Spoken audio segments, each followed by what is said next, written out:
Go. All right. So we're live now. Yeah. So anyway, I got a bunch of little things to do because we have 2 nights. And what I like to try to do is I like to try to go through all the things that we have to be doing this week, the first night, get them out of the way, give you the opportunity to ask any questions. I want to make sure that you're pretty comfortable going into the week knowing what you have to achieve. So whoever shows up, obviously, has the ability to ask questions. And that's one of the important things about showing up. I mean, you get the chance to ask questions and interact with me instead of having to go to, which, I mean, it's no problem going to Blackboard, but it's an extra thing. If you're here, and especially on the night where I'm going through everything, you have the opportunity right then and there to clarify in your mind what you're trying to achieve. I had several students over the weekend come to me, and like Friday and Saturday, working on assignments, and it was clear that they didn't know what the instructions were. And it's partly their fault because they go in and they just watch the recorded video, and if the instructor spends a lot of time on the instructions, they do, and if they don't, they don't. And even if they do, there might be questions that somebody asks, and if you're not there to ask them, you don't get to ask them. You see what I mean? Exactly. And also, I mean, the tutors are great, but, there's 20 different ways to do one thing with these programs. Yeah, and sometimes that's a problem because there might be things that you're trying to teach somebody very specifically how to do them, and I might do them a different way, and then the student will react to me like, well, that's not the way I'm supposed to do it. That's not the way the instructor's telling me to do it. And I'm like, well, I don't know what the instructor wants you to do. I just know how I would do it. You see what I mean? And that's where I go, and that's why I try to follow whoever my instructor is. I try to follow their lead, because if someone tells me 20 different things to do, 20 different ways to do one thing, I'm totally confused. Right. Give me one way, let me do it 10 times in a row. Right. That's how I'm going to learn, Right. That kind of thing, that repetition, that do it over. Okay, got it. Now I can move on to the next thing. So that's another thing I really appreciate that you do, Give me a second to just say hi to Sean, will you, Lori? Hey, Sean. Sean, how you doing? You got a mic? Good. How are you guys? Oh, very good. How's everything going with you? Well, how about yourself?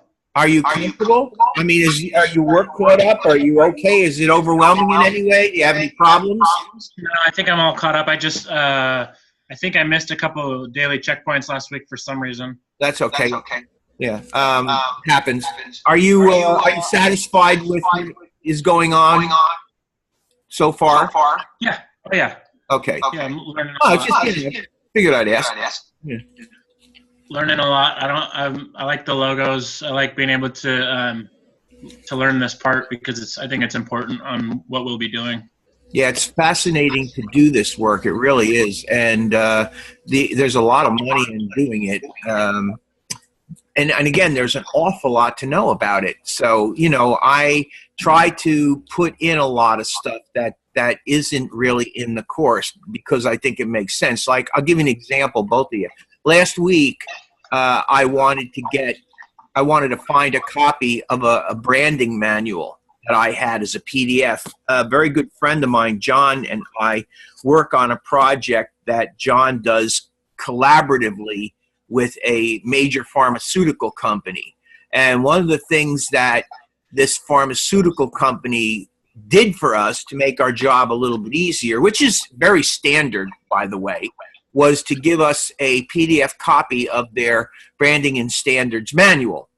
And last week would have been a great week for me to show you that, but I had a copy of it on my computer, and I'll be darned if I could find it. I looked all over the place. I just put it somewhere and I couldn't find it. So finally, what I had to do was I had to go to John, my friend, and John, I asked him to email it to me, and he's a very busy guy, and he forgot to do it.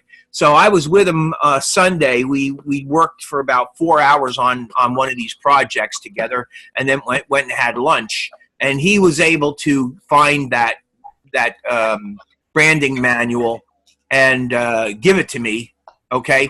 So yeah. So if you take a look, why I'm starting off at the announcements is because I got 3 announcements so far for week 3. And the first one here, last week, I wanted to share with you a branding manual PDF. So anyway, if you go into this particular announcement, you can download a PDF copy of the branding manual that we use for RODO Medical. And what I'm going to do is I'm going to open it up. As a matter of fact, I already have it opened up. And what I'm going to do is I'm going to go through the whole thing. Now, why did I want you to have it last week? Because that thing that you were making last week is probably in this particular course as close as you're going to come to creating a total branding manual. What you created was not a complete branding manual. So what I wanted to do is, and this RODO Medical, just so that you know, this is not the best branding manual on the block. It's a very adequate one, but it's not one of the better ones that I've seen. It's not as complete as it could be, but I think it will give you a pretty good idea of the kind of things that go into a branding manual. So what I want to do, I want to go through the assignments tonight. I want to make sure that you guys are clear and give you the opportunity. I was just telling Lori this. Wanted to give you guys the opportunity to ask me for any clarification you might need for the assignment and the discussion. The assessment, if I'm not mistaken, it's a quiz. Do either one of you remember? Is it a quiz this week? I haven't seen this week's. Okay, last week was a quiz, right? Correct. Was it hard? I don't think it was hard. Okay. No, it was just what Well, the hardest thing for me with last week's assessment was I don't know, sometimes Shark is an issue finding the articles that I need. Yeah. But it actually wasn't too bad because first it kicked me out of newsstand, and then about the 3rd time it let me back in. But that was the biggest problem I had with it. You know what? If it seems like you're having too much trouble with Shark, and I probably shouldn't say this because I think they want me to keep directing people to Shark.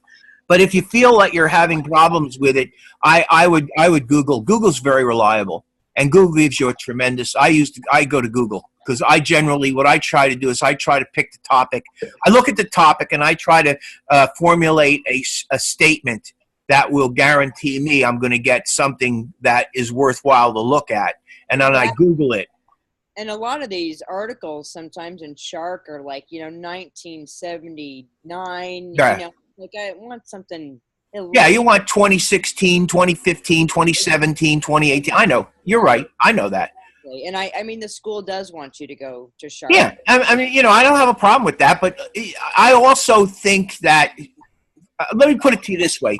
In my personal experience as a graphic designer, I use the internet. I use Google an awful lot in doing research for the work that I do, and I use research when I create designs. I'm at the point now where I've been designing for nearly 46 years. Even with that, I still, do some research. I still go online and do some research. I find that it never hurts to do that. You know what I mean? It gives you some thoughts that you may not come up with if you don't spend an hour or so going in and looking at stuff. You know what I'm saying? I know exactly what you're saying. Like, I feel if I don't learn something new every day, right, I'm doing my job. You're right. And that's another reason why I go to so much trouble in my classes to try to find links to things for people that depending upon the class, because in my mind, those links give me the opportunity to put something in your hands that you could look at, that you could maybe get some ideas about. And that's what I'm really looking to do. I'm looking to try to get your juices flowing so that you can creatively go in and come up with something good to do. For the assessment. What? For the assessment portion of last week, yeah, all the information between the 2 lectures, the quizzes, the daily checkpoints, yeah, all that information was covered. So it was really easy to go through that quiz. Yeah, some students had trouble with it though, Sean. That's why I'm asking. Some of the students I noticed, some of the students struggled with answering the questions. So I mean, not knowing, I don't have the grade thing open here now. I wouldn't open the grades up in live sessions. But I, just ask you too, because you're in the room here. You're my sampling of the students. I ask these questions to get a kind of a base grid of what's going on here. Some of those questions are worded funny. What? Some of those questions are worded really funny. You have to really, really pay attention to them. Yeah. That's like the issue with all those kind of quizzes with this course. Yeah. I've noticed they're worded really weird. But yeah, I hate that. I get caught all the time with that. Yeah, and I think that's the problem. Right, I agree, Sean. And you'll get two that are so similar, and it's like, okay, what are they really asking me here? Yeah, I know exactly what you're talking about. I have that same problem. I can't tell you how many times I've failed questions because it was just worded. And then after I look at it after I failed the question, and I looked at it and I thought, oh my God, how did I not see that? Exactly. Yeah, I know, it's very frustrating. It happens though, It does. It does. Yeah. So anyway, the first discussion, or the first announcement, is about the branding manual. There's a PDF of the branding manual. Good idea to download it and keep it for your records, because God knows you may get lucky and somebody, or maybe even you get smart and you'll run across the company that's starting off and they don't have a branding manual, and you can impress them enough that maybe they'll let you make their branding manual for them, because you get paid to do this kind of work. And having a branding manual such as the one that I've supplied you, what we'll go over tonight, is a really a big help, because it gives you in other words, if I was going to make a branding manual for a store, I have the RODO Medical, and I also worked for Vonage at one time, and I have the Vonage. It's not a PDF, unfortunately. But I do have the Vonage branding manual because they allowed me to keep it. So I have actually two branding manuals that are fairly current. And like I say, you're going to find that almost every place that you go, you're going to be interacting. If it's a good company, they're going to have a branding manual. And they're going to really expect you to understand it. I mean, one of the things that we're going to talk about shortly, okay, let me just finish this. So contact info for Wanda Bryant. You guys, have either one of you talked to her or worked with her at all yet? I've worked with her a ton. Okay. How about you, Sean? Have you at all? No. Okay. Have you ever gone to Blackboard, Sean? I tried to get in one day and I couldn't, so I haven't been back actually. Okay, Lori, can you help Sean out? I'm there all the time, Sean. How does he get in? You go to your homepage on Canvas. Let's see. Let me look at it so I don't misguide you here. Let's see. It is the second from the top. You want me to share? Whoa! Do you want me to stop and share your desktop? Can you show them how to do it? You know where it is, Sean. You just go to your Canvas homepage. And you see it's the middle. There's 4, 8. There's 12 different squares, and you'll see Student Success Center. Right. You click on that, and then it will tell you. I think it says. Let's see. Write your name, right? Well, let me click on it here. I think the only reason I went in, I think I misplaced a password or something. It wasn't like an error. Okay, because I've been on it. I know where it's at. I think I had to put in a password that I didn't have. Oh. Did they allow you?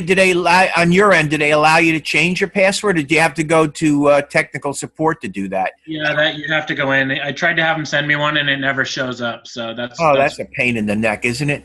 And that's strange because I never had to have a password, but maybe I was on it so much I just don't remember. Right. But just go to Student Success Center, and then it says Enter Student Success Center, and then it'll ask you if you want to download, Blackboard Collaborate. Just say yes, and then you'll get this little purple icon at the bottom of your Mac, and then it'll just pop up, or it should.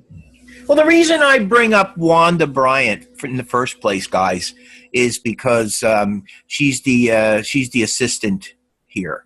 And although she doesn't officially come into the classroom, she's basically the assigned assistant. Okay. Yeah.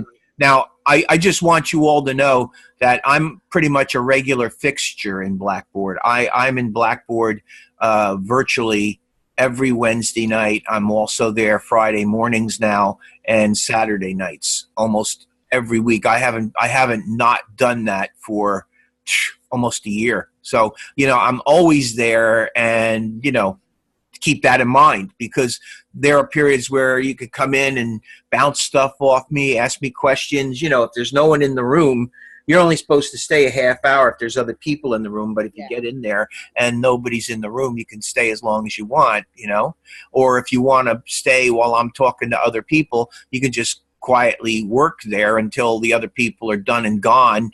And then you can come back up and we can talk further. So I'm just saying, that is it just an open forum that they? No, it's actually a series of rooms, right, Lori? There are a series of rooms, and each room is about a different topic. When I'm there, mine is graphic design, and anybody that's having a problem in any of the courses, graphic design whatsoever, comes into my room, and then I try to help them with whatever it is that they're doing. That's really what it is. So if you're working on a project and you're having trouble doing a particular thing in the project and you want somebody to help you, that's what Blackboard's all about. I'm not, Lori, I assume that you've been into Blackboard at other times other than when I've been in there, right? Oh, hundreds. Okay, so there's always some kind of an instructor in there who can help you with graphic design, correct? Yeah, it seems the beginning of the week, it seems like a lot of times there's not a GA person in there until 10 or noon. Oh, okay. Well, you know what? It opens at 9 anyway, so I mean that's not too big of a deal. Right. Right? It doesn't open till 9 o'clock, does it? I don't think so, but usually the graphic design people don't come in till I think you're the exception there, Bill, till 10 or 12, like on Mondays and Tuesdays. But even like if you're in like say you go to Wanda, Sean, or really anybody, Wanda, Christy, they're all really good. Wanda's really helped me immensely, but say I'm in with Wanda and she's got to help another student, I can just stay in the room and work on my thing. And if I get in trouble, there's a little icon you click, you can raise your hand, and then, they'll get back to you. But a lot of times I'll just stay in there just so I don't have to log back in and all that stuff if I'm pretty unsure of what I'm doing. But I mean, and sometimes you learn a lot just by watching what other students are doing too. So it's a really good resource. So anyway, this is an important point, class. And although I do have Lori here tonight and I have Sean here tonight and we're discussing this, I mean, this is really for all of you. And our discussion you should understand that we're talking about this because they're here, but it includes all of you. All you people, obviously can do the same thing I'm talking to them about. So, there's help to be had out there, and, I'm part of it. So keep that in mind. It's very important, and, just don't let things slide, Also, try to get the work done, because I think Lori and I were talking earlier about how things pile up on you, and it can become uncomfortable if things pile up on you. And then, of course, what you're doing is struggling to get it done. So, the bottom line is, if you work in a, coordinated manner and deal with things and get things out of the way, you don't have stuff piling up on you, and your course doesn't turn into a nightmare, Exactly. Yeah. And as I say, I'm here to help you. I think, if I'm not mistaken, right, guys, I always send you emails on the day that I'm going to be in Blackboard as a reminder, don't I? Yeah. Yes. Regularly, right? Appreciate that. And you're there Friday from, isn't it 9 to noon? Yeah, from 9 to 12 on Friday. That's right. Okay. That's what I thought. Yep. But yeah, and you're an excellent communicator, and you stay in touch, which is really something I try to. So anyway, the third announcement is the announcement that we're going to be dealing with most tonight, and that announcement is creating a personal brand or, you know, I really should title it Creating a Digital Identity. But a personal brand, digital identity, they're one and the same thing, really. So what this is simply some links. Digital identity will take you to a Google search that is all about digital identity. I'm not going to go to it. You can go to it. The link is there. What I did do, though, and I think Lori was here when I did it, was I grabbed one particular page, and we're going to go in and we're going to talk about that page. We'll discuss that a little bit. And then we're going to go in and we're going to discuss the assignment so that, and also our discussion so that I'm giving you the opportunity, since I'm here with you, to ask me any questions that you have right now, or bring up anything that you think might be an issue, so that you can go into this thing as clean as possible. All right? So digital identity, branding yourself, and creating a personal brand. All three of these are basically Google links, which means essentially if you click on any one of them, you're going to get a ton of links to sites that will talk about the topic. So if you're going to use that digital identity link to do reference material, get reference material for your discussion, you'll find plenty of it there. And then, of course, branding yourself and creating a personal brand, same basic concept, but different material. So, again, there's a very wide range of materials just available from those three links right there. My goal, try to cut your work down as much as possible. Try to make it easier for you to achieve what you have to do in the discussion, and it's the same thing with your assignment. My goal here is to try to show you some things that you can use to create something interesting in the way of a logo. Also, I'm very, very desperately trying to impress upon you how important and how good the program Adobe Illustrator is, and how necessary it is for you as a graphic designer to master it. And I will not be able to get you to master it while you have me in this course, because it just is beyond the scope of the 4 weeks.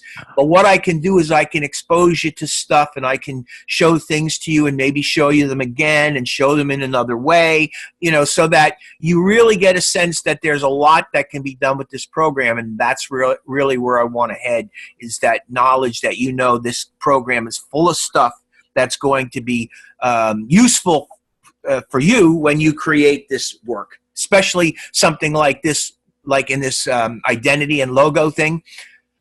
There's no other program I would want you to use than Adobe Illustrator for this work. Right. All right? Are there any questions? You guys good? I'm good. All right. Let me go to discussion then. And let me go to our week 3 discussion. I'm not going to read the whole thing, but I want to give you the opportunity. Did you, either one of you guys, do your week 3 discussion yet, or are you still working on it? I haven't finished mine. Okay, Lori, have you got yours in, or are you still working on it? No, I got mine in. I just put in there, you know. All right. Well, here's your chance. Here's your chance to. We'll discuss it for a little while, and here's your chance to sort of see whether you've hit the mark properly with it, you know? It's something so new, and it was kind of hard to Google and get a really good. The link you had was excellent. But I like to go into this without losing anybody else. We're losing your mic. I'm having trouble hearing you. I don't know what's going on. Can you hear me? By now I can hear a little bit better, but I was hearing scratchy kind of sounds a minute ago. You know, it's new to me, and I like to go in fresh when I do my discussion and not look at anybody else's until I do mine. Right. But after I posted mine, I looked at your link, and I looked at oh gosh, I can never remember her name. She did one right beneath me. Her name started with a T, but she had a pretty good link on there too. Uh-huh. Which made it a little clearer to me, but trying to define this was kind of a little unclear. I still don't have a real good definition of it. Well, that's why I want to talk a little bit about it, and that's why I gave you that. I gave you those links up in the announcements so that you could quickly go to those links and take you right to the page right to a page that lists all these different sites where you could go in and find out a lot of information about it. Right. Basically, what they're talking about here is a digital identity often refers to how one is perceived on the internet. But you know something? I think they sell themselves awful short with that statement, because a digital identity often refers to how a business is perceived, period. Because usually the business, in terms of marketing and promotion, it goes far beyond the internet. And I suppose that this came from an article that was basically directed at the internet. Maybe that's why it says that. But it's a bigger picture than just the internet. And digital identity, don't forget, we are working on computers. We're graphic designers that are working on computers. So, you know, the basis of what we do begins on a computer. We're designing on computers. So, you know, our artwork starts out as digital artwork. It really is. A lot of people call us digital designers now because we're primarily working on a computer and digital applications. So, you know, think about that. So, as designers, we help establish the visual identity of clients. We play a key role in helping our clients establish their own digital identities. Visually, we do. Okay. Now, if you're clever enough, you might go beyond that. You may get into where you actually work with them on a branding manual, because there's more to it than that. And we'll be talking about that shortly. For example, when visiting a company's website, many pinks, reds, yellows, viewers will feel the company has an upbeat, energetic digital identity. Well, see, again, what they're talking about is one facet of identity. Color, we've talked about this. Color is one facet of identity. And there are, well, I should say, there have been and still are tremendous pools of money that are being spent on research for colors. I mean, learning how people feel about colors. You know, there's a lot of work gone into finding out how people perceive colors and how they can factor that into the identity packages that they create. Conversely, when visiting a company website with many blues and grays, viewers will feel the company has a more formal corporate digital identity. And again, as I say, they have found this out by doing tremendous amount of research into how people feel about colors. Though it may not initially be in the scope of logo design or redesign project, it is worthwhile to discuss how you as a designer can help a client consider and implement visuals in a way as to best develop and maintain their digital identities across diverse digital platforms. So what I'd like to say about that is I do have this RODO brand manual, and as I told you, the RODO, and I'll show it to you next. We'll talk about that next. But one of the things that's important for you to understand about their manuals is they try to cover every single thing that a graphic designer could possibly imagine using to help digitally brand a business. So if I were, say, working for Vonage, okay, Vonage, the first thing that they would do when I started working for them, I'm saying this because this is what they did. It isn't this is what they did. The first thing that they did was they sat me down at my desk, showed me where I would be working.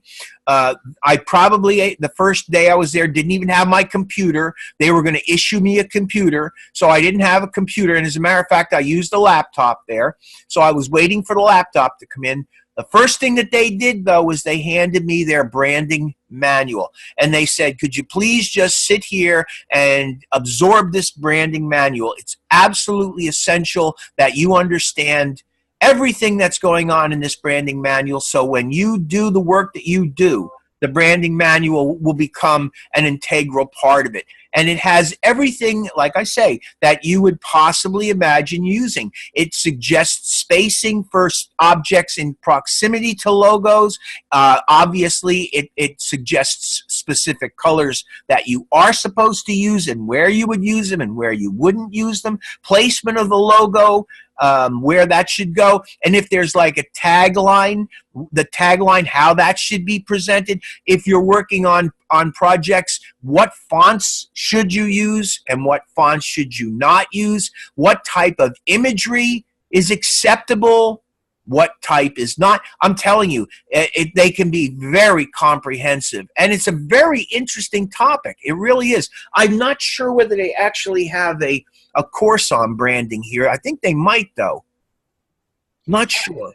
I wish they did, because I find this stuff fascinating, because there is a right way and a wrong way.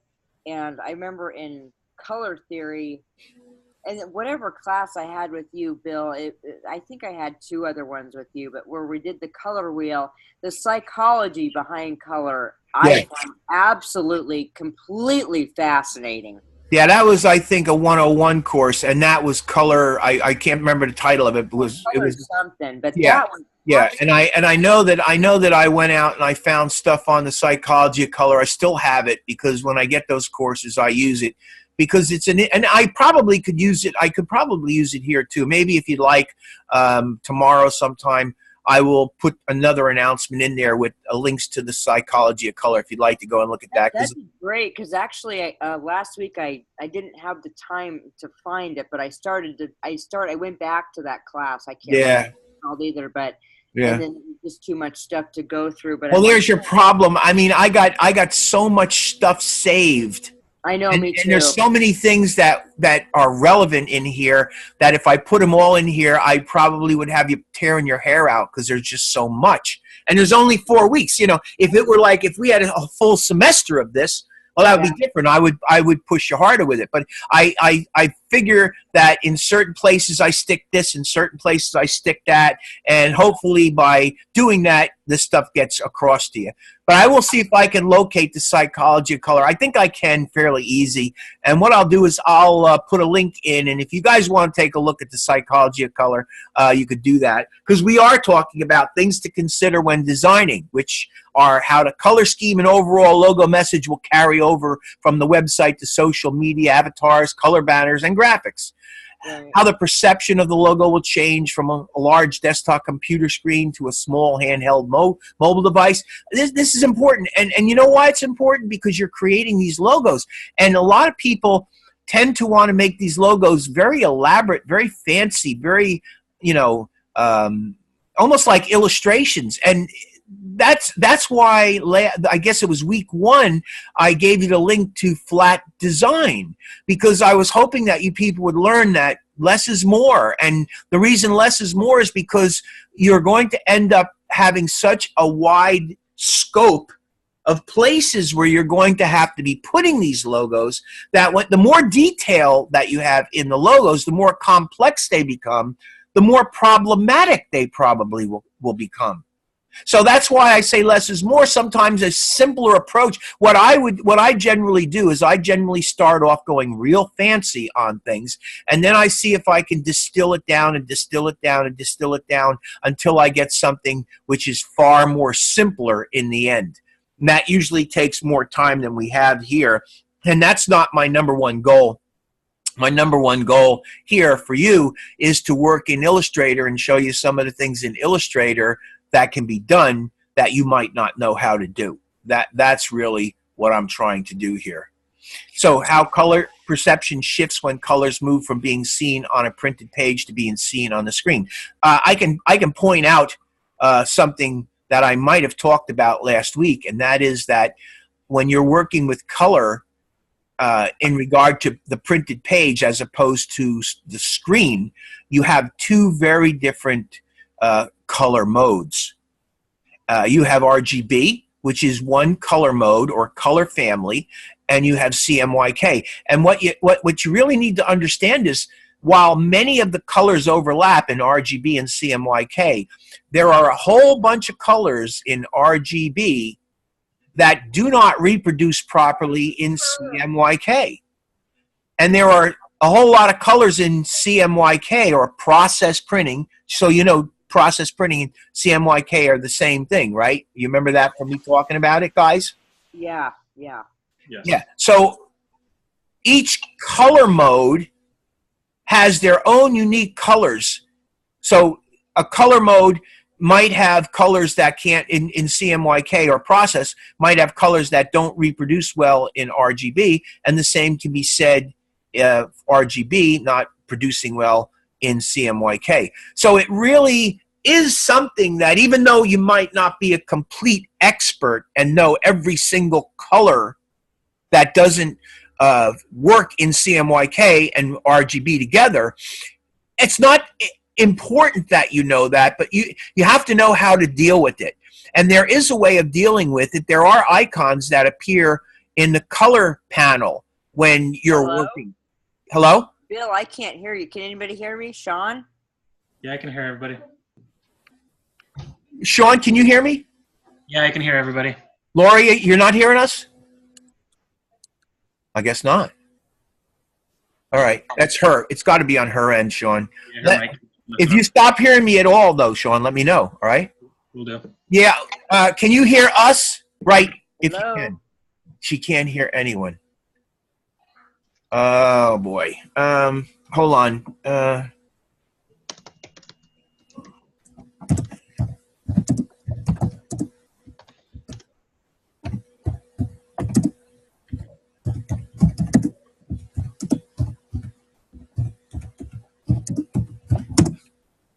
Okay, see.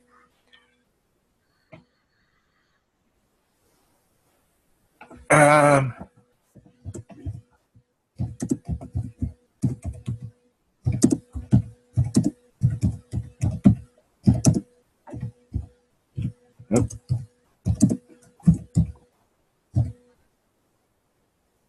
Oh, she did. I'm typing that. She's gone. She's probably figured that one out. All right, so you're hearing me okay, though, Sean? Yes. Okay. Any questions? No. Okay. Now, the other thing, how type perception shifts when type moves from being seen on a printed page to being seen on the screen. So let me tell you something very specific, and let me have you tell me if you already knew this. You ready? Sure. Okay. Obviously, there are two different media types. There is print media. Hold on, see if she hears. Lori, are you hearing now? I hear her. Are you hearing?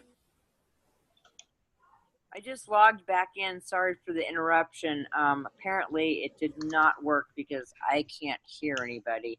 Oh, boy. Still can't hear us? No. No, I can't hear you. I don't know what to tell you to do. Did you check go back and check your mic, or go back in, isn't there a mic, a checking mic where you could check your mic when you come in? She's not hearing me. I'm talking to her and she can't hear me. What an idiot I am, right? No. Jeez. Mic's muted soon. Hello? Can you hear us? Check your Can you speaker. guys hear me? Yes. I'm unmuted.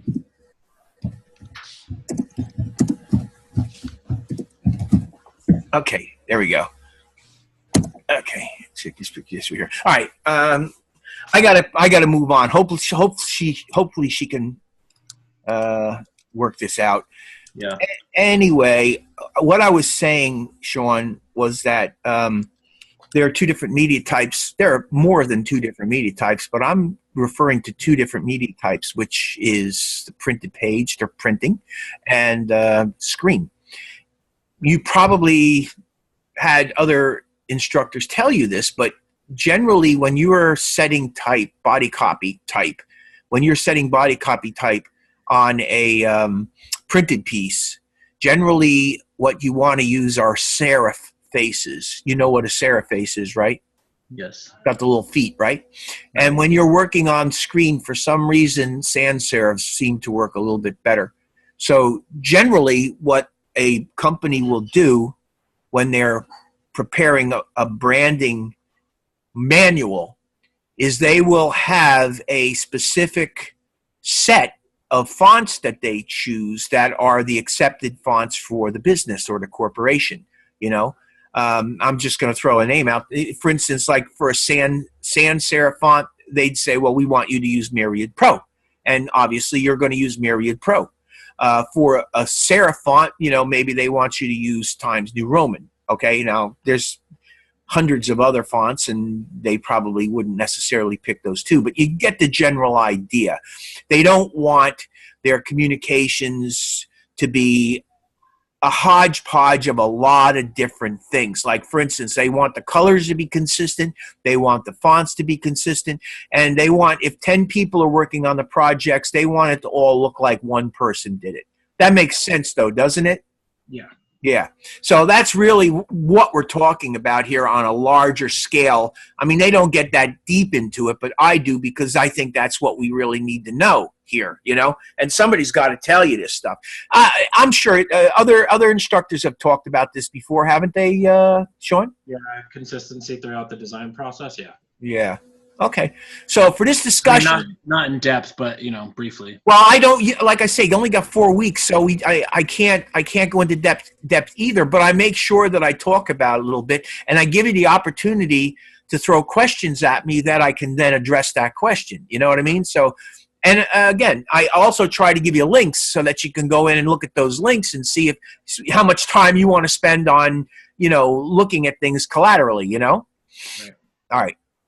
So for this discussion, imagine a freelance writer. Okay, so here's a writer, and he's involved in the process of designing a logo. Now, this writer probably is not really comfortable in designing the logo, but maybe the writer has a branding manual, and he wants your opinion as to how to deal with writing or designing this logo. They want you to know that, obviously, and to be honest with you, you should know this. When you create a logo, the logo is going to be used all over the place. All kinds of devices, personal websites, blogs, different kinds of social media accounts, prints, premiums, everywhere. So that's why when you create a logo, you have to at least think about that stuff and think, how am I going to make this logo work on all these different applications? They're looking for your guidance and what type of logo design might work best and how to create a unified message. Well, you know, again, my suggestion is always the same. Lori, are you hearing any better? I guess not. Uh-oh. Oh, let me just see.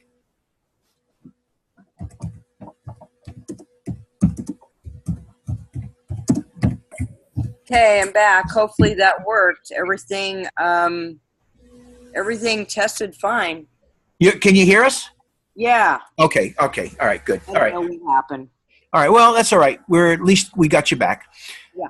So anyway, you know, this is what we're going to be talking about. And approaching the task, how would you explain the concept of digital identity? So really, if you haven't done this yet, I mean, you can ask me anything you want. Lori, I think you said you did yours. Did you submit yours yet or no? Yeah, I did. Okay, well, you know, you can always go in and amend it if you want. Yes, that's the nice thing about it. Okay, all right. Well, anyway, I mean, you know, we're talking about this because I'm sure that there's an awful lot of people that have not done this yet, and at least we have the opportunity to discuss it a little bit. So in approaching this task, how would you explain the concept of digital identity to them? Well, one of the things that you could do is go to my announcements, and you could look up digital identity, and you could read all about it. And I think what it will do is it'll give you a pretty solid idea of the kind of verbiage that you would create to give to somebody to explain the concept of digital identity, which is what this is all about. That's why I submitted that, or I put my link into the announcements for you. Why is a cohesive digital identity important? We just talked about that a few minutes ago, Lori. Unfortunately, you weren't here, but Sean was, and you can watch and see what we were talking about. But basically, you know, the idea that this logo is going to be used all over the place, and you have to decide how to create this logo so that it'll be useful everywhere on all kinds of different media types. Why is a cohesive digital identity important, and how might it help your freelance career? In approaching the design of their logo, what considerations must you make to ensure you're creating a consistent look and feel across the platforms?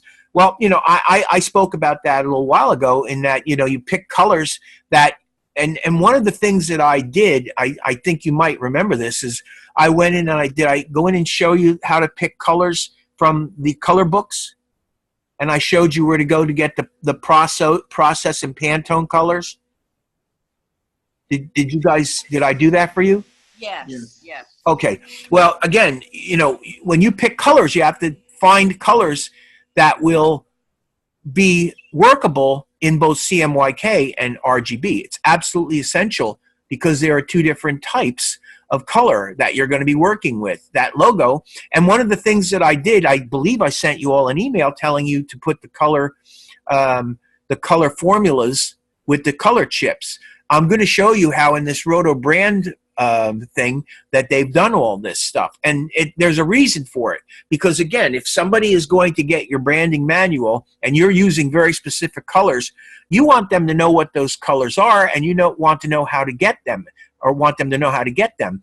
Now, if they're a good designer, they'll know how to get them, but if they don't have the color formulas to put in, they're not going to get the exact color. And people spend a lot of money on design for logos and colors and all this branding stuff. And, you know, if people like us as designers don't respect it, they're not going to get consistency. And consistency is what they're looking for. I mean, look at right here in approaching the designer logo. What considerations must you make to ensure that you're creating a consistent look and feel across all platforms? This is absolutely essential stuff. As a graphic designer, this is the kind of thing that you should be thinking about when you move from being just a casual designer who's learning to understanding that, you know, once you reach the point where you're a professional designer, consistency is one of the most important things that you consider the entire time you work for somebody. And every time you go to a new client or a new business, you're going to find that there's a whole different set of consistency criteria that you're going to have to learn. But the important thing is that you understand the concept of consistency, and the fact is that you do this. So do you think it would be beneficial to steer them to a certain type of logo? I made a point before of simplicity, and I think the more simple logo approaches work. I mean, you can create complex shapes, but try to keep it simple, because obviously simplicity is going to work better across all these different media types. Certain logo orientation, horizontal and vertical. I would say basically try to stay away from vertical presentation, because horizontal seems to be more natural to Westerners. Westerners tend to feel more comfortable looking at things that run horizontally from left to right as opposed to up to down. What do you guys think about that? I mean, am I wrong? Do you think I'm wrong in saying things seem a little more comfortable when you're looking at it from left to right? What do you guys think about that? No, I agree, Bill. That's how we're trained to look. You know, in Europe, things sometimes go from right to left, but that's just our natural course, if you will. Yeah, and there's nothing wrong. There's nothing wrong as a designer with understanding what comes most natural to people and trying to design around those basic strengths. I mean, these are part of the things that a good designer is going to do. They're going to try to know that there are certain very specific norms or acceptable strengths that they want to go towards. And, you know, if something occurs, I'm not saying that you may design something that suddenly presents itself as requirement for it being vertical. Well, okay, fine. In that particular context, you're not going to force something that would probably work better vertically. And if something's really good, you're not going to throw it away just because it has a vertical presentation. I mean, but the bottom line is I don't particularly design that way. Am I being clear on this? Does it make sense what I'm saying here, guys? Yep. Yeah. Good. What do you think, Sean? Where does your eye travel? I think that I would probably agree with all of that as far as designing on the strengths of your target audience being the main focus. So if you're a designer and you're designing for somebody that reads vertically, then that's how you're going to. Yeah, that's how you're going to design. You just have, that's one of those things you have to take into consideration. So Yeah. I would say as far as most of our designs, we're probably going to be designing for local companies that are here, and that's how they do things. But Yeah. chance comes by and you're designing for somebody else, that's one of those things you just have to take into consideration. Right. Cool. Good. So anyway, obviously It's the same as the colors. You don't want to design with colors that are going to offend somebody. You know, if you're designing for an Asian company and you put in the wrong colors, they're never going to use you again. Exactly. They're not even going to use the logo that you present them. So, you know, just it's. Well, you know something, and I'd like to make an interesting point here about color. First of all, I will try to see if I can locate later on tonight when the live session's over. I'll see if I can locate the links to the color psychology. But there's another very important thing.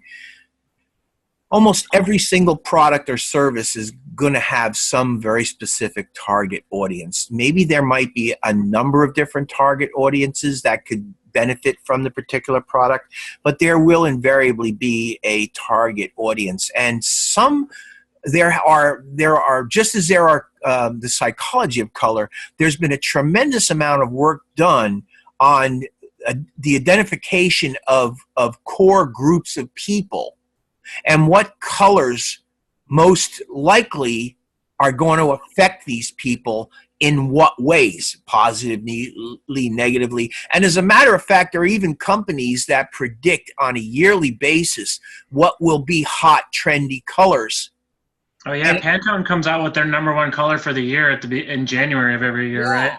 Yeah, and that's only one. There's more. That's what I'm saying. That's only one, one group that does that. There's a number of people that do these things, and they make money off of this kind of stuff, and the people that do the work that we do and the businesses that, work with us to have this work done, they're all interested in this stuff because they want to know what colors they're going to want to use. And if they have a particular group of people in mind, what colors are going to work properly for them. Then the other thing is, you've got a bunch of competitors out there that are doing largely the same thing that you're doing. There's very few products or services that are 100% unique. Most of these products and services are derivatively developed. They come off of something which is similar to something else. I mean, what do you think? Do you agree with that? Do you think I'm crazy when I say that? No, it's in fact, excuse me, I used to do retail merchandising, like when those Tide laundry pods came out. And it was really confusing because it's like, all right, here's a scent Hawaiian waterfowl, and they used orange, yellow, and pink. Mm-hmm. And here's Amazon rainforest. It was very hard to distinguish between the two logos that the colors that they used for the two different logos. And it was, I don't know, 120 days later, it wasn't that long that they had to switch one of them because people were buying the wrong one and then returning them. So it was really, and, I'm the one that's got to set all this stuff up. And it's like after you set 1,000 of these things up and you can't, I mean, their design was really cool, but I couldn't. Yeah, but they made a basic fundamental decision that was incorrect. And it was very hard to discern. And actually that particular example that you give really does fall within the confines of this particular course, because I think in one of the earlier weeks they talked about the pros and cons of designing a logo, and one of the things that you have to be able to do as a graphic designer, and not only you but the people that are known as stakeholders who are responsible for developing the logo and developing the products that they're going to be selling and marketing them and managing them and doing all this stuff. What all you people have to do together combined is to figure out where the original logo fits in and where the uniqueness of the new product fits in, and how do you balance the two? You know what I mean? I think are we doing it this week? Is it this week? No, last week we talked about a new product for an ice cream company, right? Yeah. So, I mean, if you have an ice cream company, and this is something that we talked about, but this falls into category of what we're doing here. When you have an ice cream product that's established and people know it, and people, you have a base of satisfied customers, you want to do something completely different. How do you use your existing product? How do you incorporate that existing product while at the same time keeping the product that, and again, we're talking about something completely different than ice cream. How do you keep that product identifiable uniquely so that you don't have confusion over it? So there's a balance. And something that was interesting going back to last week, I mean, I could talk about this all night, but was the Starbucks logo. I think I used that in one of my examples. But, I think they started in 1971, correct me if I'm wrong, when it was brown, but it's still, I mean, if you look at their first logo and all their logos from then till their latest logo, it's undoubtedly Starbucks. Right. Oh yeah. They did a great job. But do you notice though that how they subtly became simpler and simpler as they went along? Yes, they did. Did you notice that? It didn't get more complicated. No. It became simpler as they went along. That's the distilling process that I'm talking about. Right. Like with their first logo, I'm thinking, wow, that was, I think, their most complex logo in my opinion. Right. As they moved on, I'm thinking, wow, it would be really complex if they stuck with that first original logo and try to just work with that. And I mean, it would just be so intricate, it wouldn't make any sense to anybody. But I think they did a really good job on how they went about that through the decades. Yeah, I tell you, it's a very tricky thing, designing logos, and you'll find that people who have done it for a very long time mastered the skill of simplicity. That's the one thing that they come to master. Most designers who are working on design, and I don't get to work on a lot of designs myself. It's just not something that, comes about all the time. And because most of them people design a logo, they want it to last for a very long time, and it takes a while for them to really digest the fact that they have a loser. It's not, or it's not even that it's a loser. That's being unfair. It's not optimum. Right. Like what your example with the Starbucks, okay? You look at the one and it's a little bit more emblematic, a little bit more busy, there's more happening, and then you look at the newer version, it's a lot simpler, okay? That's what I keep talking about here, is that people who are sophisticated designers who do this a lot know exactly what to do, and they know that, less is more, and they always try to work as simply as possible. Not always the most easy thing to do, but that is the direction that's probably the best way to go. So anyway, the requirements, okay? Look, guys, I mean, you guys have been through this enough to know all this stuff. You have to have 2 replies, right? Got to have 2 replies, and you should have them during the week sometimes, because a reply gives the people who are getting the reply an opportunity to reply back to you. That's what a discussion's all about. If you put your replies in 12 hours before the deadline, it's highly unlikely anybody's going to have a chance to really do that, to respond to it. And if everybody did that, there would be no discussion, because nobody'd be replying to anybody. It would be just everybody talking about the main post, and that's it. A discussion is where you go in and you have a communication with each other. I don't think it takes very long for you guys to pop in there and throw a reply, and you only have to do 2 of them. So if it takes you 10, 15 minutes tops to go in, log in, and find somebody's post that you want to reply to, you could probably knock it off in 15 minutes, 20 minutes tops. And again, just make sure that the follow-up posts are 50 words, and you're not just saying, yeah, good job, thanks a lot. Make sure you're talking a little bit about something that has to do with the post. And keep in mind, your main post is 150 words with 1 APA citation and references. And the other thing too is, please try to put titles on your main topic posts. Now, why do I want you to do that? I want you to do that because it's professional. I mean, that's the professional way to write a paper. I just this past year completed my master's degree, and I have to tell you something. With the exception of 4 graphic projects, everything I did was a paper. And the one thing that I learned was that I could not get away without titling a paper. Every single piece that I handed in had to be titled properly.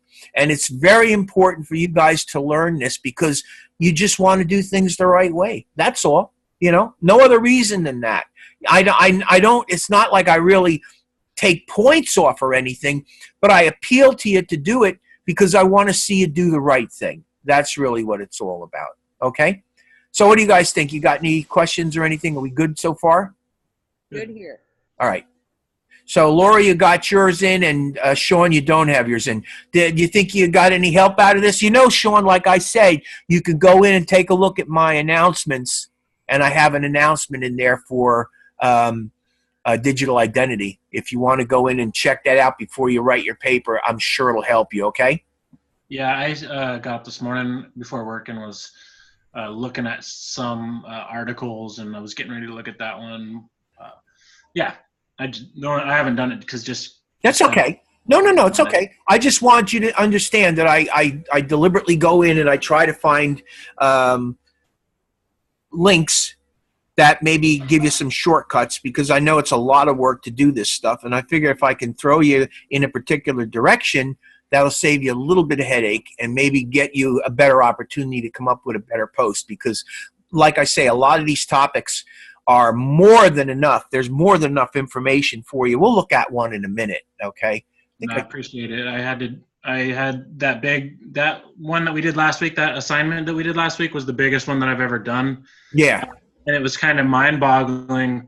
On top of that, I had a corporate video that I had to do and a logo design for a lady for her cake company. I was like overworked and stressed out and freaking out because the assignment was so big. Yeah. I was like, I got the RODO brand style guide right here. And in a little bit, I'm going to bring it up. See, we got tomorrow night, too. I do want to go in and show you some of my fooling around in Illustrator, but I could always hold that off till tomorrow, and we could just look at the whole thing tomorrow. I want to look at the RODO brand. I want to go into what is digital identity. I still have an hour here, so I could probably do all this, but I also want to go over the assignment, give you the opportunity to at least hear what I have to say about it, and give you the opportunity to ask me any questions you may have about it.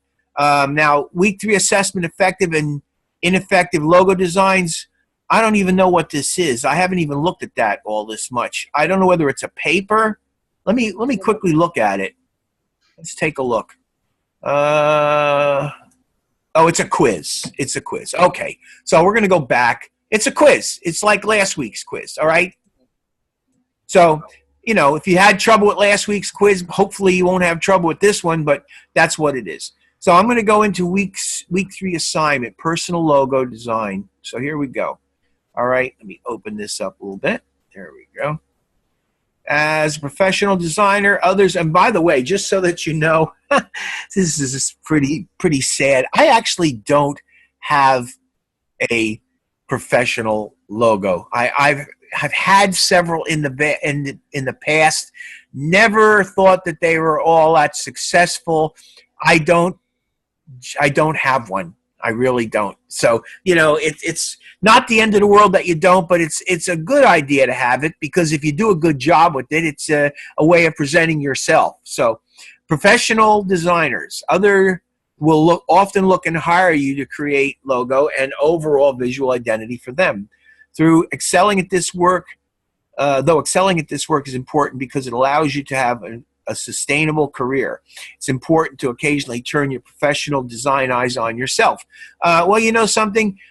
You do that. I mean, everybody does that. Every time you put together a resume, when you go into Behance and you set stuff up onto Behance, you go to your Facebook page.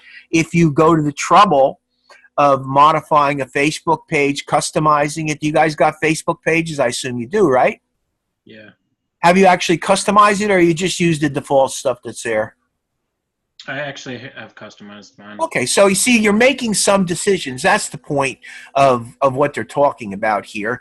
And what we're doing in this particular case, though, is we're focusing on one concept at all, or say one concept alone, and that is, I believe, the logo. Okay, so your own personal logo and ensuring that your own digital identity as cohesive and effective as possible. So right there, what is digital identity? We're going to get to that right after we look at this. So we are heading in a particular direction. I know it's a lot of talking, but what it does basically, it gives you the opportunity to, ask me some stuff if you feel that the need exists.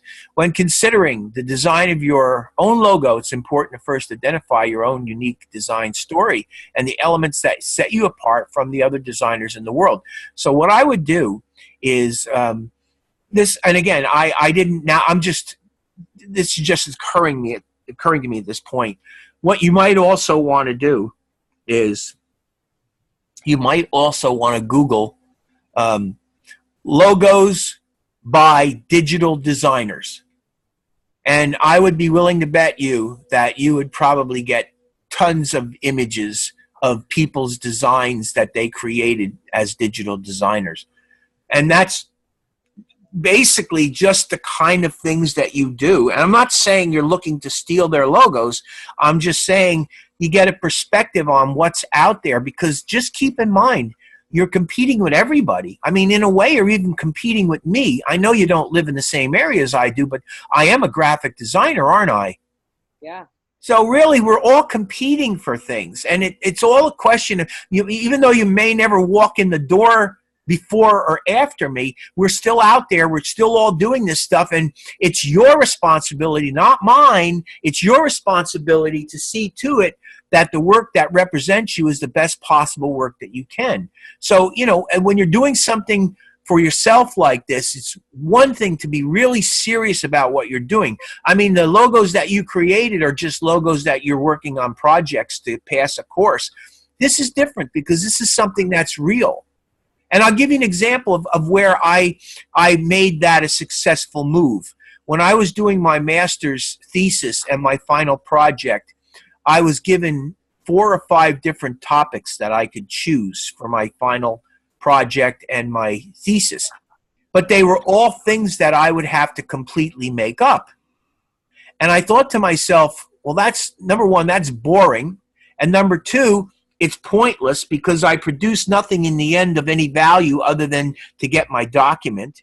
And I had a customer who I always wanted to do a very specific thing for, that needed to be done. So what I did was I wrote a paper that I submitted to my instructor, my instructor, and I asked him if he would accept that project as my final thesis paper and my final project. And yeah, he did. He actually did. He thought it was a great idea because in the end, it was something real. It was something tangible. It was something that somebody else was going to benefit from. It wasn't something that I was just going to invent about a company that exists and the company was never going to use it. That's what we're talking about here with this particular logo. This logo will be your logo, and it's very possible that in the end, it is something that you could adopt and use. So I just want you to think about that. And the reason I'm telling you about my thesis paper and my final project was because I was able to get really involved in it, and I was able to get support for it, and I was able to do something that I knew had a final reason for being, as opposed to just picking a topic that I knew was a dead end. It wasn't going to go anywhere. Is what I'm saying making sense to you guys? Yes. Yes, it is, Bill. Yeah, okay. I hope it is, because again, here you have something real. That's what it really is. It's your logo. It's real. And if it's something that you genuinely try to accomplish for yourself, it's something that you could use. And it does tell that personal story. And if it's good, it does create something that can compete with others. So that's where this is important. This goes beyond your favorite color or font to uncover the larger reasons why you were drawn to design and your unique personalities. When we talk about your unique personalities, you also want to try to establish your credibilities. You know, what do you know? All right. First of all, you know that when you create logos, you should be working in Adobe Illustrator. You don't create logos in Adobe Photoshop. You don't create logos in Dreamweaver. You don't create logos in InDesign. You create Photoshop in Adobe Illustrator. That's the correct program. And there are different types of logo presentations that you're going to do. All these things. This is what you're doing. So the following 3 questions, I'm not exactly sure what I make of this, but the following 3 questions can help you discover what makes you unique and inspire you as you design your personal logo.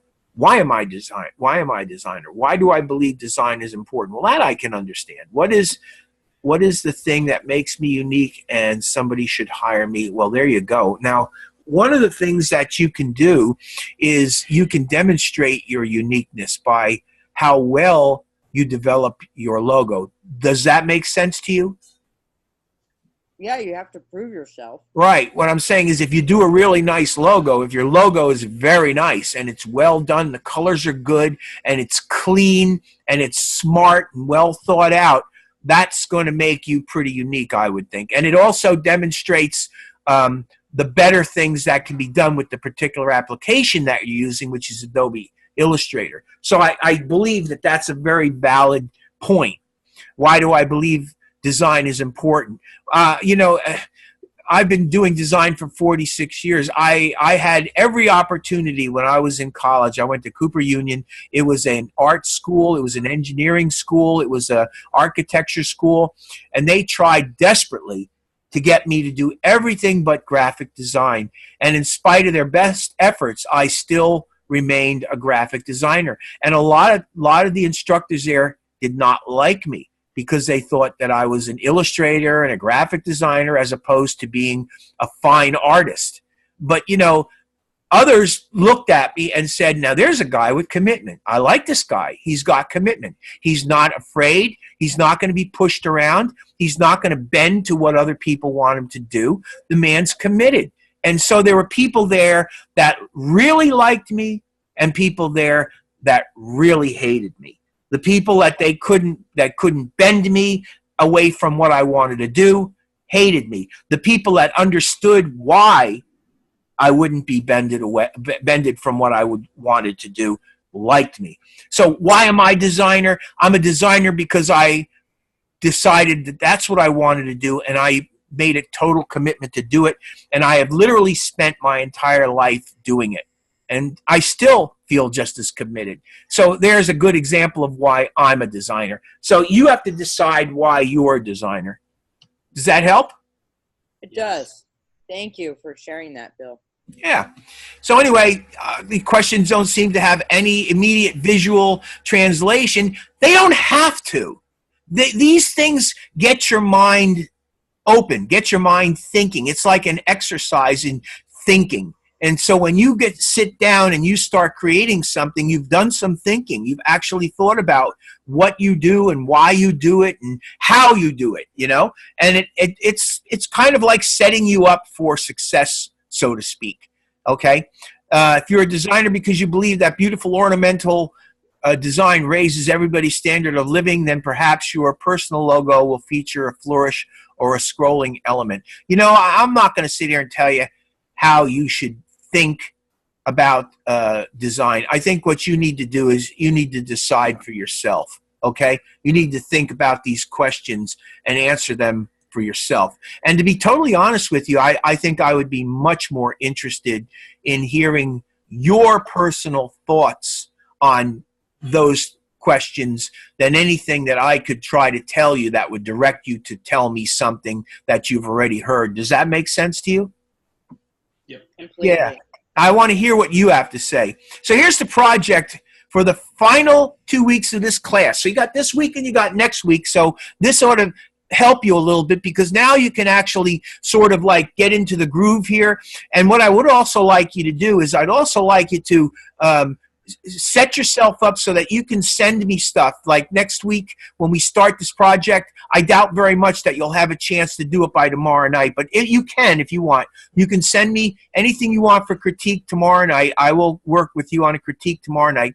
But next week, which is week 4, what I would like to do is I'd like to get critiques going again. I'd like you to send the work in so that we could kind of back and forth with the projects that you're working on. So keep in mind, for week 4, I would like everybody, or as many people who are willing to do it, to send me Adobe Illustrator files, and make sure that if you're using type in your Adobe Illustrator files for your logos, make sure that you create outlines.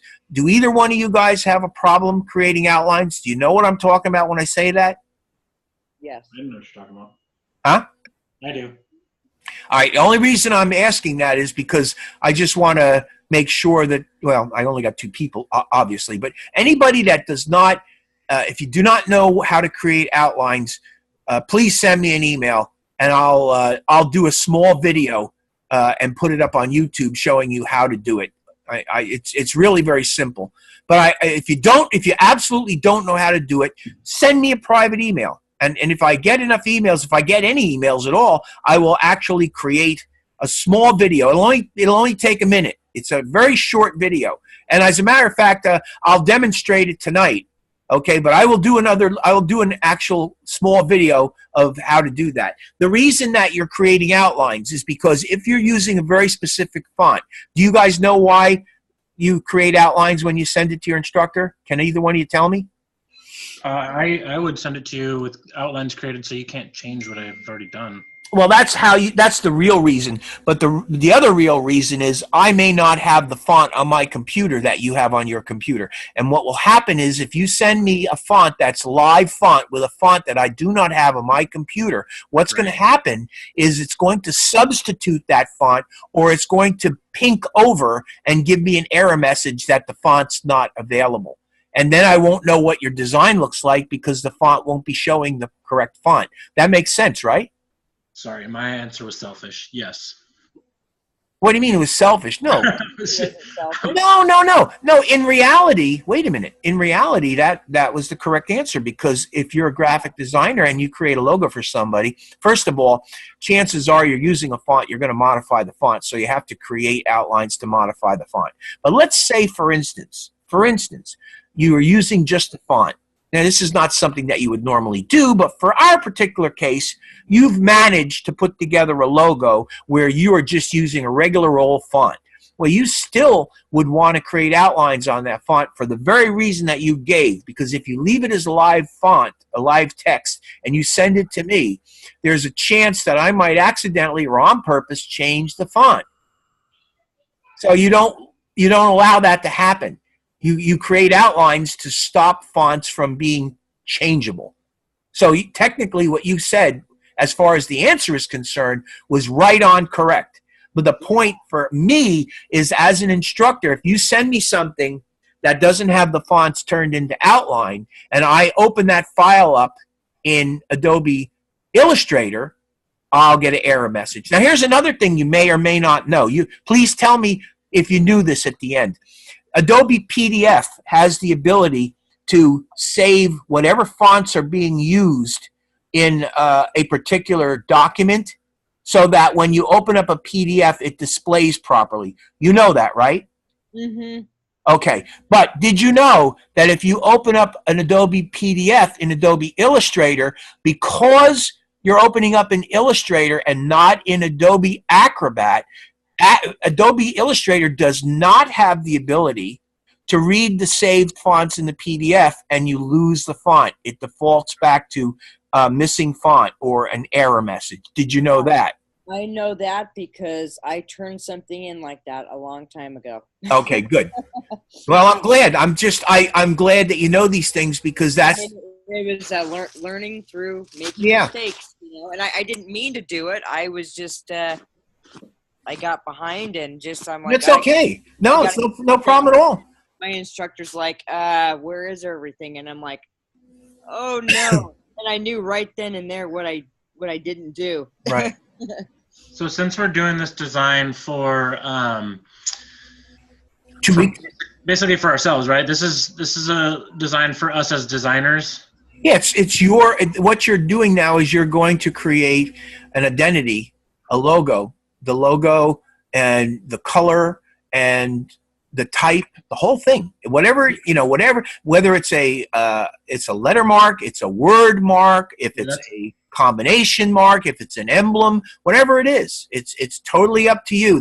Go back if you need to and take a look at, I think it was week 1 where week 2, logo types, and you can find the primary logo types, and you can pick any one that you want. Okay. Yeah, so that's my question. My question is, I went through that with you, so I know the differences and I know what they involve. What, from your perspective, would be the most versatile type for a designer to use for his or herself? Very clean, bold type. And that's all I'm going to tell you, because the truth of the matter is there are thousands of fonts, and some of them are really gorgeous. Some of them are not worth the time of day. So what I would do is I would go with bold, mostly bold fonts. I tend to like sans serif fonts, although I do use serif fonts too. And I also have used script fonts occasionally for logos. It kind of depends on the circumstance. But I stay away from weird fancy fonts unless there's some peculiar reason for it. Like maybe if I'm doing some kind of a child-oriented logo for a child-oriented product or company or something. That's I guess the biggest problem with this is that you really have to look at the design of your logo on a one-to-one basis, because every single design and every single logo is going to have its own little sphere, its own little world, and you have to begin to understand that very specific world. And if you did 50 other logos before that, you can't let any of those 50 other logos into your new world. This new world with this new little logo has to be your focus, and the rest of those things are past history, and you don't think about them because they have no basis for going into what you're doing now. Does that make sense, what I'm saying? Yeah. Yeah. Have you designed yourself one? No, I just said that.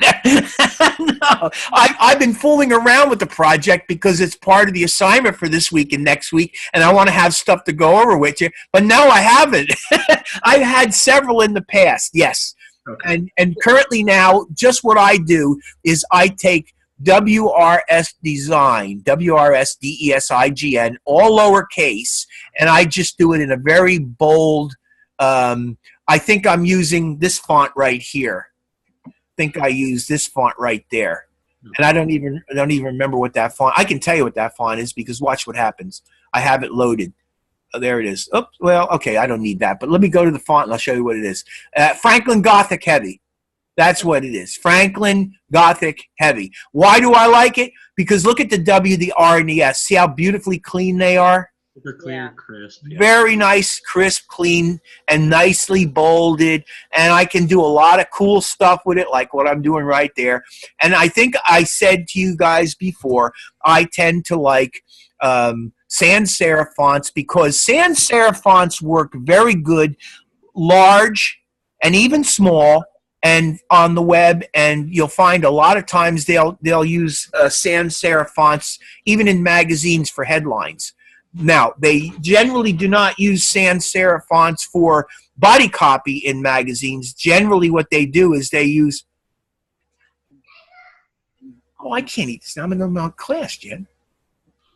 Put it upstairs. I'll get it. I can't eat it. My wife brought me dinner. Thank you. Here, eat this while you're talking, by the way. Good Lord. Let her talk, you eat. No, can't do that. Hello, Mrs. Sweeney. How you doing? Good. How are you?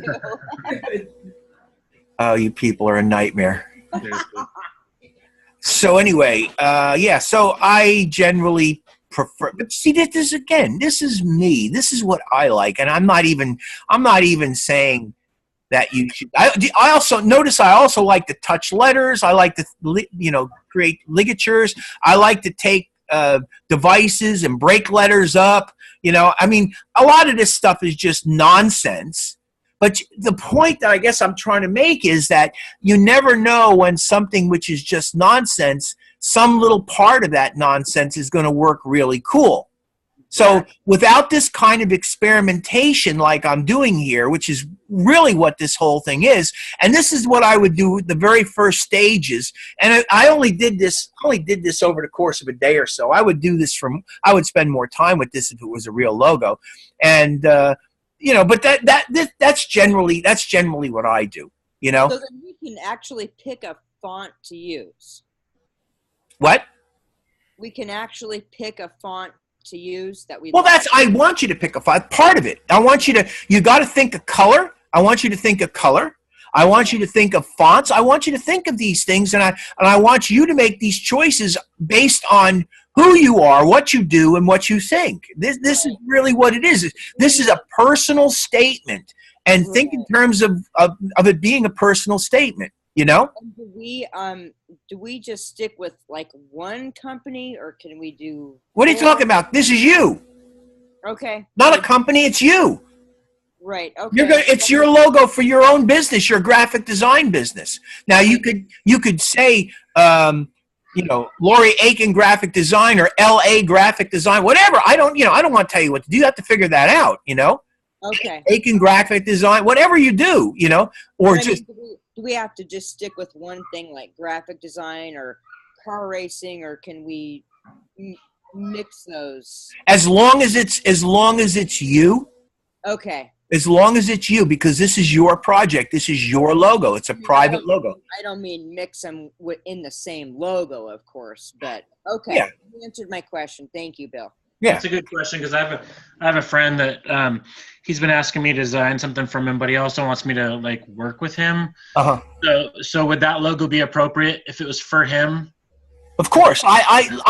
Yeah. I mean, listen to what I just told you. I told you that I went to my instructor and I said, I'm going to take my final thesis paper and my final project to the next level. I've got a customer who I have a real project. I have to get him to do this. He's not doing it. He's a friend of mine. And if I push him saying I need to do this to get my master's degree, he will jump like that and start helping me. Gotcha. And well, then you go ahead and do that. So what I'm saying to you is, if this is something that in the end is going to turn out to be real for you, that's even better. Okay. Okay, because it's real, and I absolutely encourage that. So yes, please do, and I'm excited to see it. So week 3. I'm sorry, what?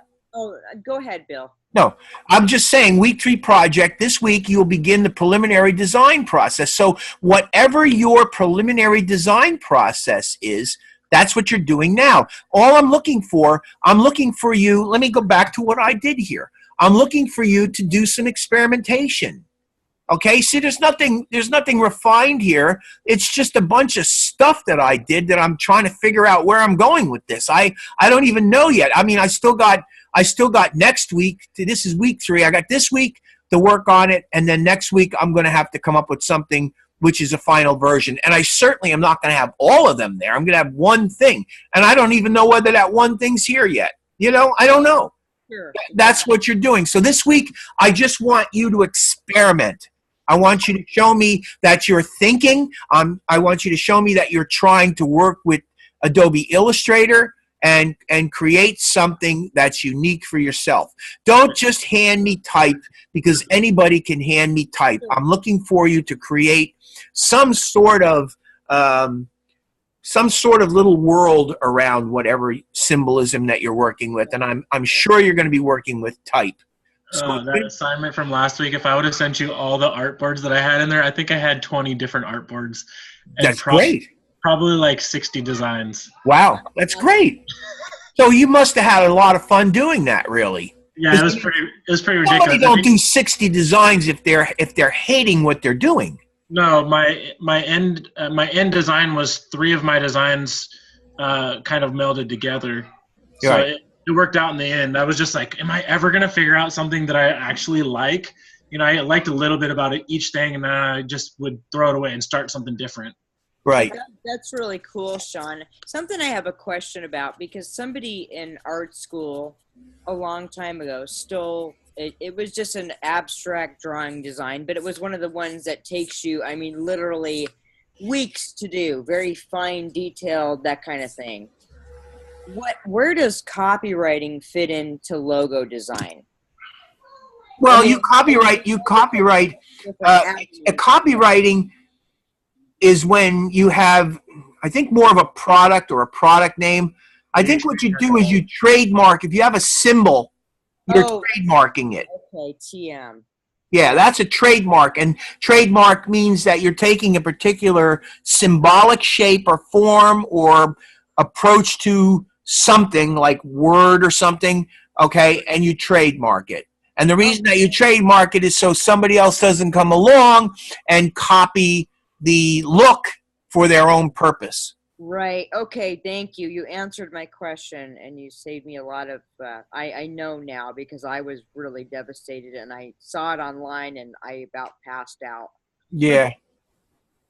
Okay. So the assignment instructions. Remember, this week and next week. First, spend time reflecting on the 3 questions outlined in the background above and write down your answers. So are you clear on those questions? You think you have them? You kind of know what to do with them after our discussion? Yeah. All right, good. So it's tempting to immediately jump onto the computer and begin trying things. Resist your urge to spend at least 10, 20 minutes reflecting on your own why behind your choice to be a designer. Okay, so you'll do that. Big deal. Yeah. When you feel ready, complete 15. Sean, you said you did 60? It was probably not a full 60, but it was. Wow. How did you do them?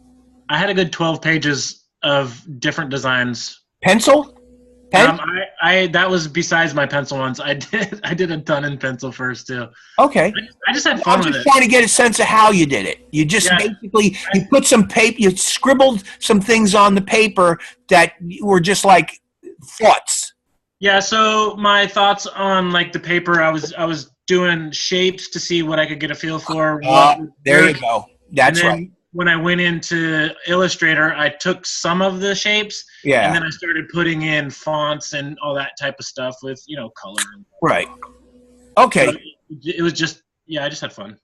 Good. So class, this goes beyond Lori and Sean. Class, what Sean just said is exactly what this is. And again, he did maybe somewhere in the neighborhood of 60. You certainly don't have to do that.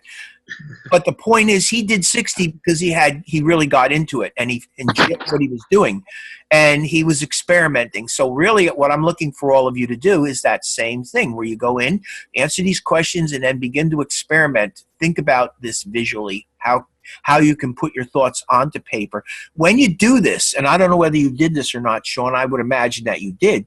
I want you to keep in mind the fact that whatever you're putting on paper is ultimately going to go into Adobe Illustrator, and you're going to try to render it in Adobe Illustrator. So I can't do that yet. So yeah, but you will. And think in terms of what Illustrator does, how it does what it does, and when you create things, are you going to have an easy time or a difficult time achieving it in Adobe Illustrator? Those are the things that you want to think about when you do this. And if you do think about these things, obviously you're going to find that things will go a lot easier for you. And if necessary, as I say, go back to the announcements to week 1 and take a look at flat design again. Yeah. I know you've probably all looked at it once before, but there are certain things that you can't look at enough. And I'll be honest with you, flat design is something you should look at and look at again and try to grasp the concept of how simplistic things can be and be incredibly effective. Another thing that you can do is take a look at, I think I have a link called 60 Great Redesigns or something like that. I think that was really cool. Right. And the reason that I'm telling you to look at that as well, because I want you to look at the before and after, and I want you to see where they were before and how they went after. And I think what you're going to find is the vast majority of people who redesign logos end up with logos that have become more flat and more simple and more stylized and more effective. So that's why I keep saying to you, logos tend to want to be things which are very powerful, very simple. That's what you're looking for. Distillation of a concept down as much as you can. Now here it's telling you that they'd like you to do 15 sketches. Okay, so if you can do 15 sketches, great. Choose 3 directions you feel are most promising and create a further refined black and white version of each of these logos on your computer. Now, this is another very important point. They are asking you to do black and white versions. This is a great idea. When I was a graphic designer, when I started out, I was trained by everybody that was any good to work in black and white first. The reason being is if you can make something look very powerful in black and white, 9 times out of 10, it will look even better when you start applying color to it. So always work when you create these kind of graphic shapes in black and white. That gives you the ability to come up with a more powerful visual concept before you get into putting color to it. Okay? Are you guys good so far? Yes. All right, now here's the instructions. This is where we end here. So it's kind of important that I make sure that you're clear on this. So when you complete the assignment, what you're going to basically do, remember, is you're going to write down very brief, go back to the 3 questions, right? Mm-hmm. Go back to the 3 questions. Where was it? Right there. Nope, I passed it. Right here. It asks you to answer these questions. So what you're going to do is you're going to put the question down and give me an answer. Why are you a designer? It doesn't have to be more than a sentence or 2, but tell me why you're a designer. Okay? Why do you believe design is important? You have to have a reason. Even if it's a bad reason, put a reason down so I know why you think design is important.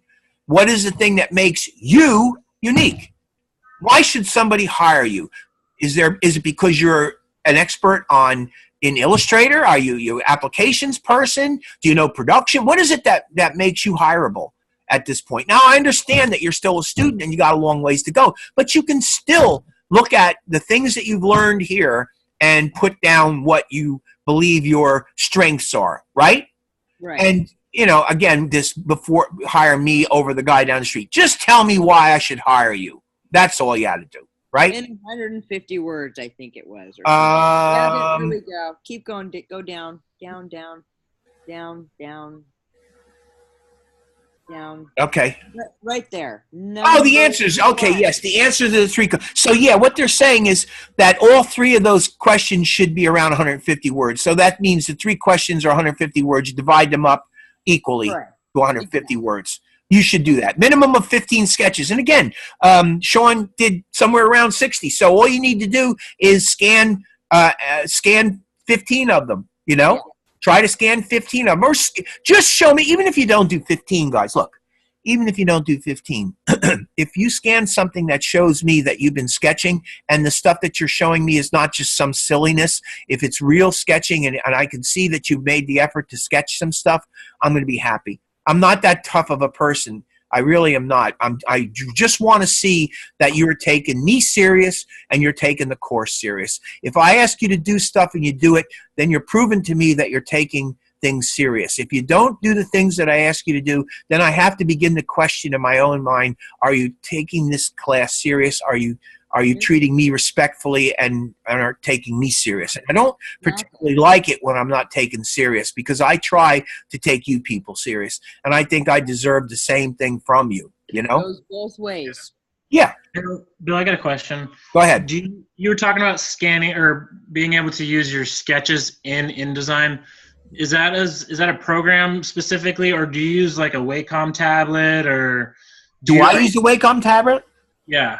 No, I never have, and I've been told by many people that I'm a jackass for not doing it. I should have it, and I just never have done it. I work with my mouse entirely. I don't have a Wacom tab, and as a matter of fact, one of the reasons that I don't use a Wacom tab is because I am no longer considering myself to be an illustrator. When I was younger, I thought of myself more of an illustrator.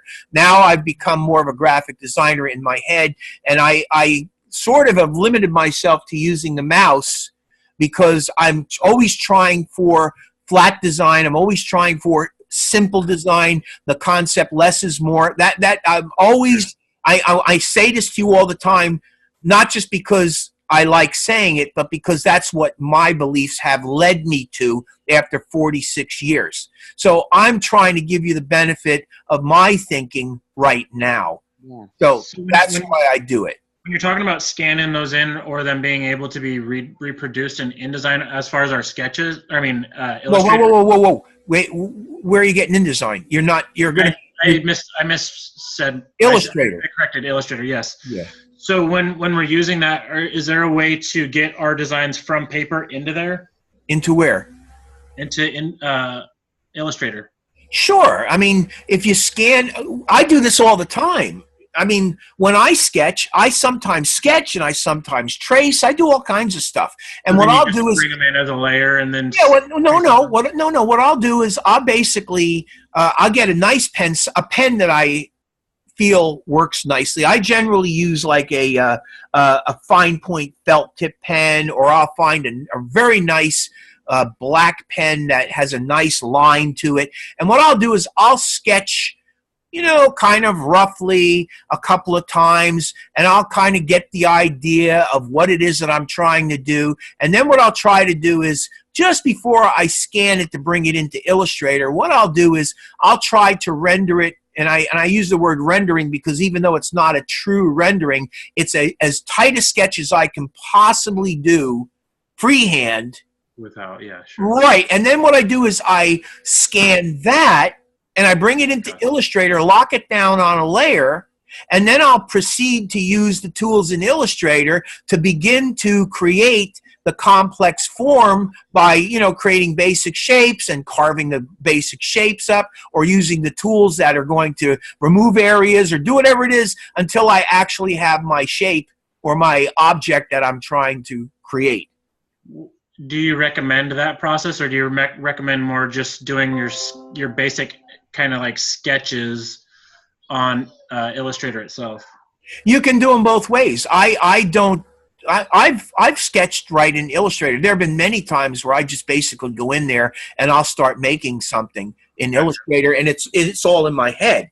But a lot of times, and again, because we're working with sketches, I want to include that sketching process to give you the right path that you can go down so that you can do this. So that's why I'm saying what I would do is I would do what you did, create a bunch of sketches. You don't have to do 60 now, but you do as many sketches you'd like. Just get idea. And again, I'm just looking for you to get ideas on paper. That's all. They don't have to be highly refined, but what you're doing is you're trapping your thinking. You're putting the thing on paper. Something that you thought is now on paper that you can look at later and say, now what was I thinking about there? Even if it doesn't come back to you as the original thought, it may present itself as a new thought. Yeah, I can't remember what one of the videos in the daily checkpoints that we watched was a logo designer, the little English kid. Yeah. Hand sketching. He talks about in one of his, I've watched a few of his videos, and he's a logo designer, and he talks about just having your pad with you so that if you do get inspired, you can write, you can do that stuff and write it down on a little pad, and that's stuff that you won't forget because you've actually gone through the motions of doing it. Yeah, you'll have some sense of it. Right, and then once you get back to your computer, you can design from there. And so, yeah. Okay, just so any way you want to go. I mean, I whatever you're comfortable with. Like I say, I've done it both ways. I've actually sketched something out fairly tight and looked at it and said, geez, this is like really close. I might as well just go in and scan this thing because I mean I can go to I had a scanner in the house set up at one point, and I don't scan that often anymore. So I just generally take the thing over to Staples, and I think they charge me like 50 cents to scan it, and I got the thing scanned. It's a JPEG. I bring it in, I lock it on a layer, and then I start working on it in Adobe Illustrator using the shapes tool and whatever else I need to get that shape to do what it's going to do, So, yeah, that's how I do it, but it all depends on the circumstance, Other times I'll be working on something directly on the computer. So it all comes down to how you feel comfortable, but I would definitely do the sketching because that's part of the assignment, And I would basically just scan it. All I'm looking for is proof that you actually did this. And then finally, you're going to take 3 of your logo directions. Look, I didn't do the sketching because I'm the instructor and I got bigger fish to fry. But you see what I did here? This is my week 1 stuff. Would you say any of that is like 100% finished? No, but it's really cool. It's a great start. Right. Now, I'm going to go over this whole thing. We're going to spend tomorrow night talking about all this stuff. So I'm going to give you some ideas. Probably some of this you've already figured out how I did it because I sort of did stuff like that week 1. You see? Can you see anything in here that looks familiar to you? Yep. Yeah. And you see some garbage and you see some possible good stuff, right? I don't know. I don't see any garbage. Yeah, this is kind of garbage. Yeah, but it's got potential. This is kind of garbage. This is all right, but it's, I think, a little over the top. This is a little over the top. But I'm still thinking about this. I'm still looking at these shapes, and I'm trying to think how I can leverage some of these shapes. See, this is what I'm doing. I'm just looking at it, seeing what can I get out of this, you know? Now, maybe, for instance, what I could do is maybe make a circle around that W, and maybe I'll just carve out that circle part of the RS and throw away all the rest of this stuff, and maybe that'll be my logo. See, I don't know. That's what I'm saying. You don't know. That's kind of the one I like, and I also like the lower left for whatever reason. This one here. Yeah. Yeah. Well, anyway, what I'm going to do is I'm going to play with all this tomorrow night. You can ask me questions. I'll try to demonstrate how I did what I did with this. Hopefully, it'll all work out and it'll be interesting. We're not going to get to it tonight because I still have a couple of things I want to do, and it's already 8:44. You think you have any problems with any of this here? No. Are you good, Sean? Yes. Any questions at all up to this point? No. All right. There's 2 more things. What is digital identity? All right. So this, Sean, you haven't done this yet. I would imagine a lot of the people in the class, there are links to this, but what is digital identity? Let's just see what this says a little bit. So digital identity is the network or internet equivalent of the real identity of a person or entity, like a business or government agency. So what's important to understand about that is it should tie in when you're doing a digital identity for yourself. Now remember, this project is this week and next week, a digital identity for you. So digital identity is a network or internet equivalent. In your case, what you're doing is you're creating a logo for yourself, which will become part of your digital identity, okay? Trusting the link between a real identity and a digital identity first requires someone to validate the identity. In other words, to prove you are who you say you are. Doesn't that kind of refer back to those 3 questions that they're asking you? Can you see the connection? Yeah. If you validate your identity, you discuss who you are, you know, why you do what you do, and why you like what you do, or whatever those 3 questions were. But that's basically it. To prove you are who you say you are. Once established, using a digital identity involves some type of authentication, a way to prove it is really you when you are using digital connections like the internet. The more valuable the digital identity, the more work required to validate it and establish secure authentication. Oh, and by the way, I just want to point this out to you. How do you feel about this type being gray like that? It's hard to read. I don't like contrast. I've seen a couple sites with the gray on it. I don't really like it. Well, first of all, they use a gray background. Yeah. So you've got this gray background, and then instead of making it nice, you know, black where you can read it, they make it this gray color. So the whole thing now becomes a little bit more difficult. I would say my eyes, I'm already getting the eye strain just trying to read this. Yeah, there's just not enough contrast. And you know, it's weird because it seems like more and more websites seem to be going to this. And I don't know if it's a trend or what. No, I think you're right. I think it's a trend. And I think a lot of times trends can be very bad. And there are not universally good designers out there. My opinion on this is this person is not the greatest of designers. And I mean, to me, that would just be common sense because it's like I have really bad. I am very nearsighted. I mean, I've got negative 10.5 in each eye. Yeah. And stuff like this, even with good eyes, it just doesn't make, to me, whether you're a designer or not, it just doesn't make good common sense to me. But maybe I think differently than the rest of the world. I don't know. No, I don't think so. I pointed it out, and I think that the reason I pointed it out is because I found it troublesome to read, tiring. So anyway, this basically goes on to talk about identity and validation and security and stuff like that, which is kind of beyond topic for us. So I'm not going to go any further with it. And it probably isn't like the best choice out of the links that I've left you, but I'm sure that you can find a lot of really good stuff in there. Now it's 8:47. I do want to spend a little time with this RODO brand style guide. Now, do me a favor if you can. Just think of this branding manual in the context of your last week assignment, okay? So this is what Smile Lock did in the same way that you, Lori, and Sean did yours last week. Does that make sense to you? Yes. Yeah. And see how you feel this stacks up to what you guys were working on. So here is their opening page. In this particular case, this is their logo. I think the opening page on yours was to show the original logo, right? I think you actually had a title page. Then the first thing you did was to show your original logo. Well, in this particular case, this is not a logo redesign, but this is their logo. So the very first thing you see is the Smile Lock logo. And what kind of a logo is this? Who can tell me? It's a combo. Say it, Sean. Combo? Yeah, why? Because it's a word mark and a symbol. Symbol, yes. Right.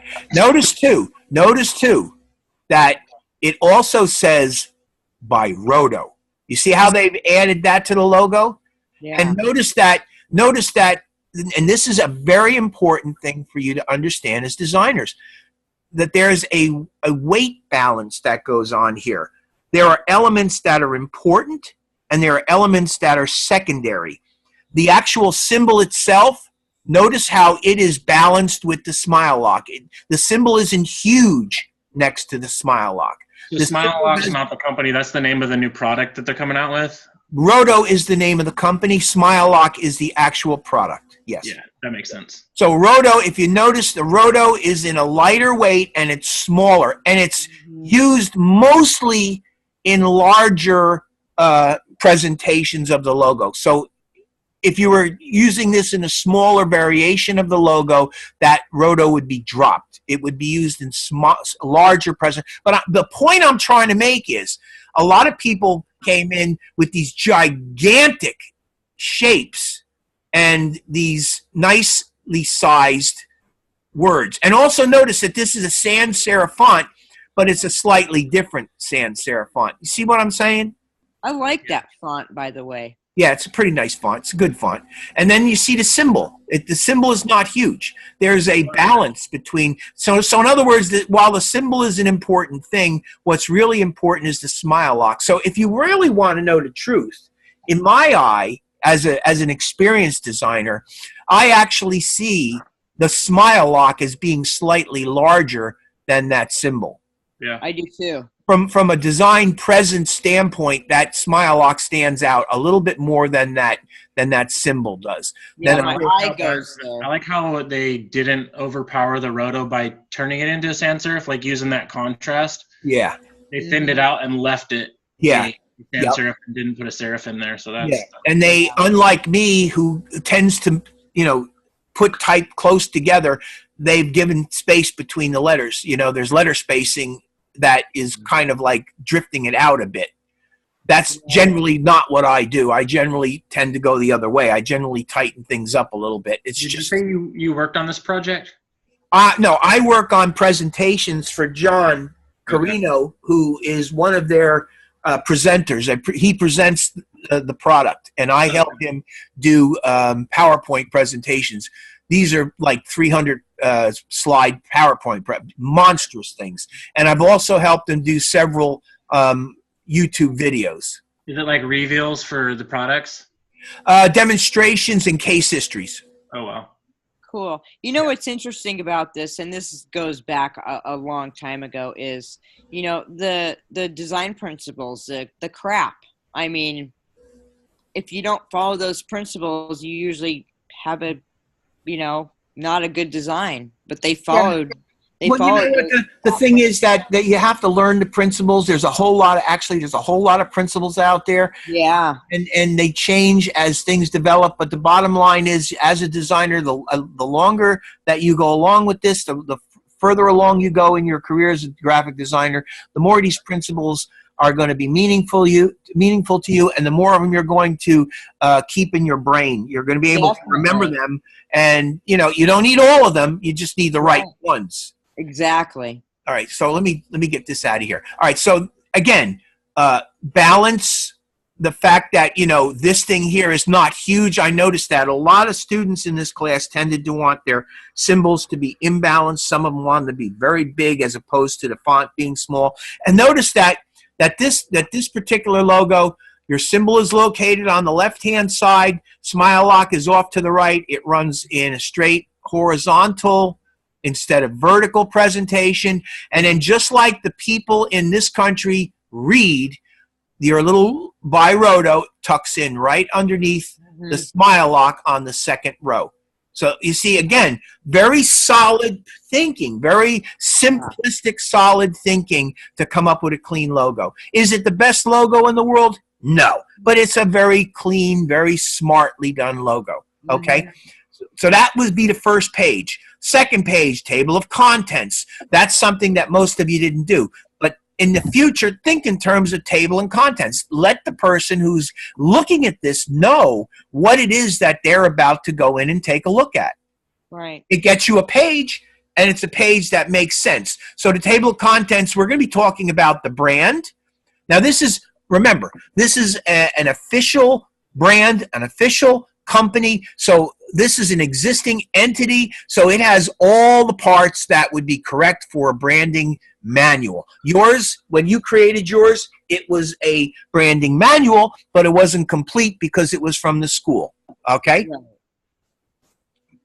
The brand identity. The brand identity should communicate that Smile Lock by RODO is a modern and innovative brand that is on a mission to revolutionary implant dentistry and become the dentist's first choice for restorative implant solutions. Now, how do you use the logo, type, and symbol? The Smile Lock device is made out of material developed in the 60s for the NASA program.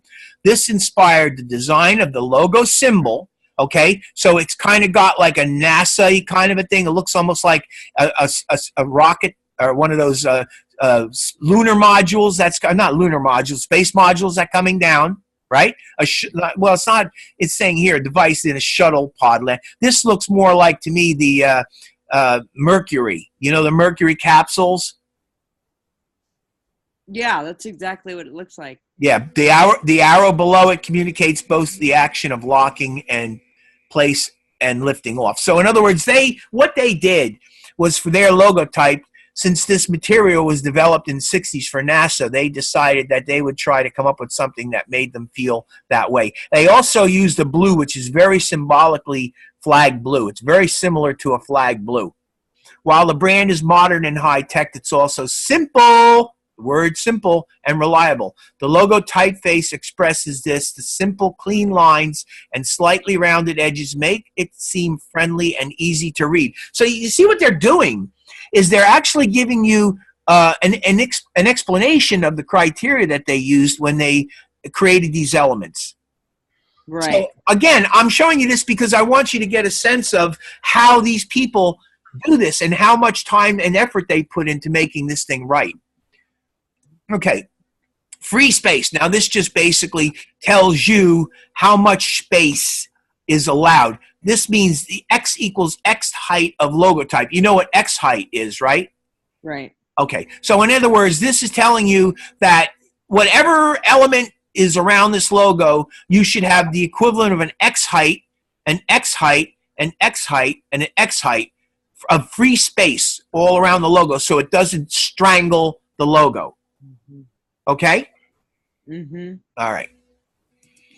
Approved logo and logo mark. The logos are used in 3 colors: dark blue, turquoise blue, and white. So now what we did was we had you do black and white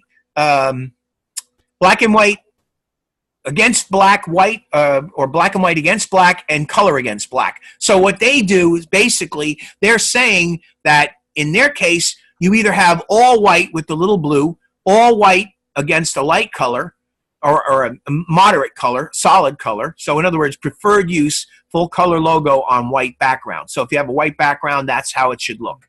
There's your symbol alone. And so what they're telling you here too is, this is an important point, they're telling you that it is acceptable in certain instances to just use the symbol. Okay? Mm-hmm. Use knockout white logo when blue arrow gets lost. So in other words, if you have a situation where that blue arrow is similar color to that background, you're going to go with the white arrow at the bottom. See that blue there? Yeah, they Color that. So they've changed that for that. So in other words, they're giving you rules that you can work with. Now here's a dark color. This could just as well be black. Now and it would work the same way. Okay? Now, inappropriate use. See what they're doing? They're giving you yeses and nos. This is some of the stuff that you do not remove the arrow. Do not change the angle. Do not change the color of the arrow. Do not change the orientation of the mark. Okay? Believe it or not, they do this because there might be 1 in 1,000 people that might do one of these things. And they're making sure that they put this down so that you don't do it. Makes sense, right? I see a lot of logos with drop shadows on it. I mean, extreme drop shadows. Right. Now, what they're showing you here is they're showing you some of the acceptable gradations of the color. So in other words, if I were going to go with that blue, I could use a certain level of transparency for that blue and a certain level of transparency for that blue, and so on and so forth with the other colors that are acceptable by the brand. So those are your 4 colors, and those are the percentages of transparency. Now, the one thing that they don't do here that I'm a little bit annoyed about is they don't give you the numerical percentages, which is what I made the big fuss of doing with you. You need to know what these numbers are so I can get that number correct. I mean, do you want me to guess it? See what I'm saying? Exactly. Yeah. Okay, so here's your color palette. This basically, there it is, 60% dark blue, 20% turquoise blue, 10% steel blue, 10% light green. Now look at down here. They have here, they've got your CMYK color first. They got the RGB and the hex color last. Those are the colors that you would primarily need to know. Those are the 5 colors right there. And this is supposed to be white. And of course, they can't show you white, so they made it a little bit gray. But that's what that's supposed to be. So it's white, that greenish color, light green, they call it, the steel blue, the turquoise blue, and the dark blue. That's their color palette. This talks about it. Now, again, just so that you know, it's 9:01. We got to end this soon. But my point is, this RODO branding manual is there. You can download it, you can keep it, you can read it, you can look at it, you can absorb the whole thing, you can get the goodness from it, okay? And then, of course, this is just their final page, all right? Is white normally put in the color palette? Does what? Is white normally put in the color palette like that for acceptable colors, or is white? No, they did it because they wanted to make sure that there wasn't some idiot that didn't know that. But no, not necessarily. White is a given pretty much because the paper is generally white, unless of course in some way.